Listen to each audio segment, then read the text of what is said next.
Now, you know I don't take answers here, and I'm not going to answer any questions on those subjects until the Tower Commission report has come in. Well, I'm not supposed to answer, but I'd like to ask one question of everybody. Everybody that can remember what they were doing on August 8th of 1985, raise your hand. There's a tentative date, but it has to be first recognized that we can get the time. But it will be this week. Mr. President, is Mr. Gates withdrawing as your CIA nominee? No questions now. Please let us get on with it. Are you deserved being pressured to talk about it now?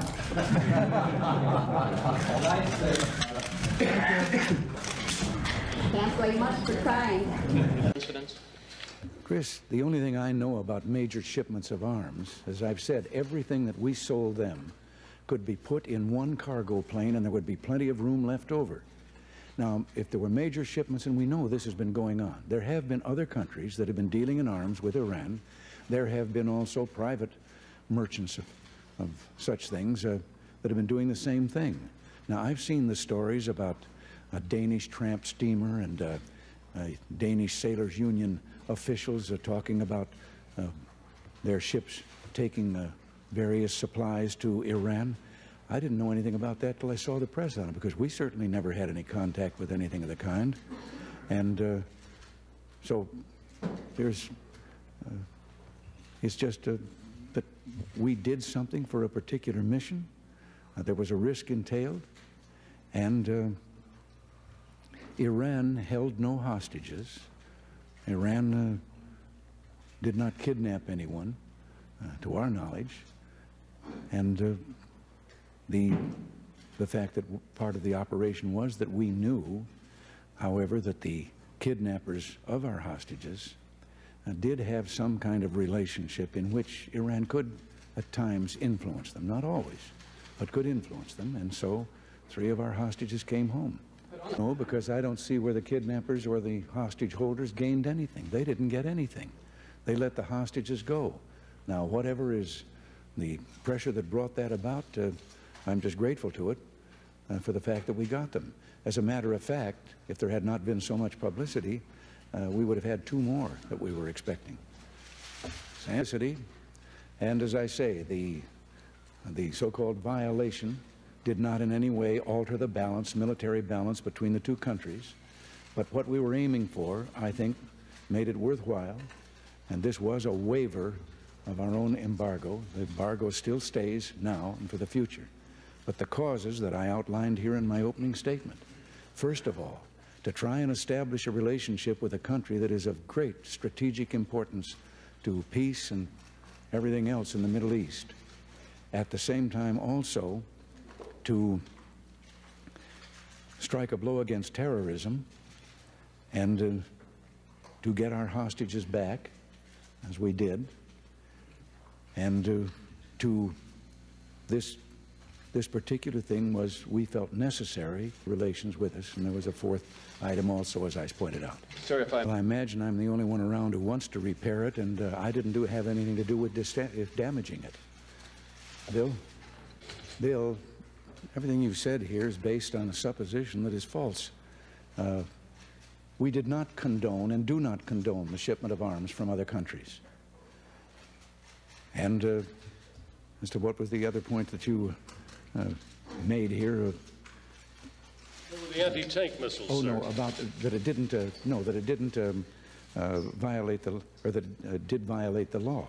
No, as I've said, the president, believe it or not, does have the power, if in his belief national security can be served, to waive the provisions of that law, as well as to defer the notification of the Congress of this. Isn't it possible that the Iraq...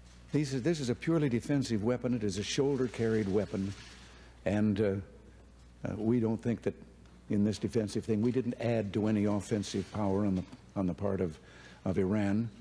We know that Iraq has already announced that they would be willing to settle the conflict, as we've said, with no winners or losers. And that and the other parts happen to be spare parts for an anti-aircraft Hawk battery. And as I say, all of those weapons could be very easily carried in one mission. Now, I think, no, because We, as I say, have had nothing to do with other countries or their shipment of arms or doing what they're doing. And no, as a matter of fact, the first ideas about the need to restore relations between Iran and the United States, or the Western world for that matter, actually began before our administration was here. But from the very first, if you look down the road at what could happen and perhaps a change of government there, that it was absolutely vital to the Western world and to the hopes for peace in the Middle East and all, for us to be trying to establish this relationship.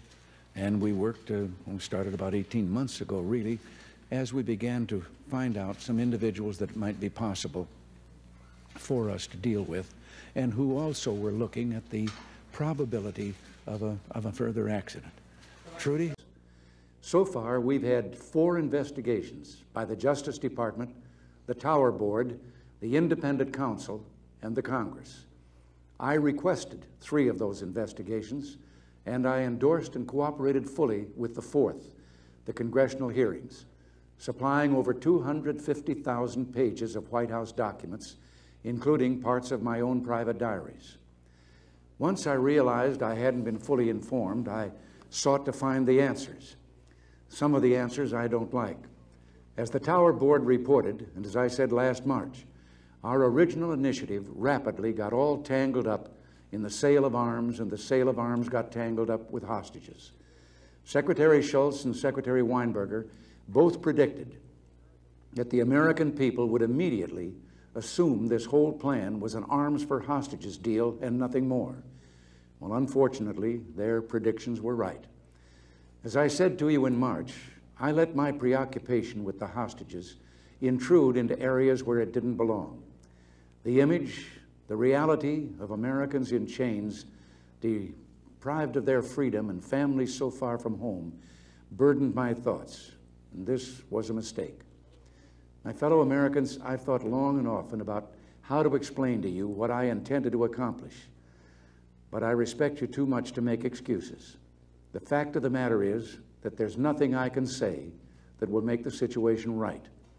I was stubborn in my pursuit of a policy that went astray. The other major issue of the hearings, of course, was the diversion of funds to the Nicaraguan Contras. Colonel North and Admiral Poindexter believed they were doing what I would have wanted done, keeping the democratic resistance alive in Nicaragua. I believed then, and I believe now, in preventing the Soviets from establishing a beachhead in Central America. Since I have been so closely associated with the cause of the Contras, the big question during the hearings was whether I knew of the diversion. I was aware the resistance was receiving funds directly from third countries and from private efforts, and I endorsed those endeavors wholeheartedly. But let me put this in capital letters. I did not know about the diversion of funds. Indeed, I didn't know there were excess funds. Yet the buck does not stop with Admiral Poindexter, as he stated in his testimony. It stops with me. I am the one who is ultimately accountable to the American people. The Admiral testified that he wanted to protect me, yet no president should ever be protected from the truth. No operation is so secret that it must be kept from the Commander-in-Chief. I had the right, the obligation, to make my own decision. I heard someone the other day ask why I wasn't outraged. Well, at times, I've been mad as a hornet. Anyone would be. Just look at the damage that's been done and the time that's been lost. But I've always found that the best therapy for outrage and anger is action. I've tried to take steps so that what we've been through can't happen again, either in this administration or future ones. But I remember very well what the Tower Board said last February when it issued this report. It said the failure was more in people than in process. We can build in every precaution known to the world. We can design the best system ever devised by man. But in the end, people are going to have to run it. And we will never be free of human hopes, weaknesses, and enthusiasms. Let me tell you what I've done to change both the system and the people who operate it. First of all, I've brought in a new and knowledgeable team.